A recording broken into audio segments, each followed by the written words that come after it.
Uslun o Tuculhuun, vestimenta tradicional mapuche. Masi Inche, Emilio Uchalapien. Fachanto Sunguan, Uslun Tapien. Wenchu Uslun. Hola, me llamo Emilio. Hoy les voy a hablar sobre la vestimenta tradicional mapuche. En este caso, les voy a hablar sobre la vestimenta tradicional del hombre. Comencemos. Comenzaremos por la chifripa,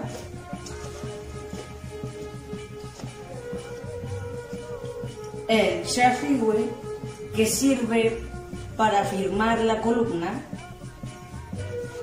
el chiñetu o chasilonco, que sirve para proteger la cabeza, el cotón, la chomba, sirve para estar abrigado, y el macul, que sirve para protegerse de la lluvia.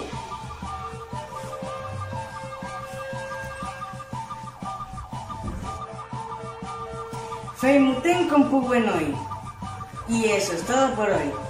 Cante Peboyer. Mari Campuche, Inche de Carayén, Canquín, Michelaspiñén. Hoy vamos a hablar sobre Tuculhuun, la vestimenta tradicional mapuche. En este caso, voy a hablar sobre el Maguén Tuculhuun, la vestimenta tradicional de la mujer. ¡Comencemos! El murulonco, el pañuelo que nos protege la cabeza. La equilla, el manto que nos cuida del frío y de la lluvia. Y el catahue o tupu, el accesorio que nos sostiene la equilla. Continuamos.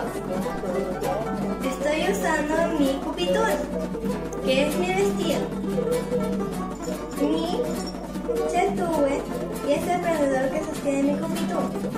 También estoy ocupando mi cherihue, que ayuda con mi postura.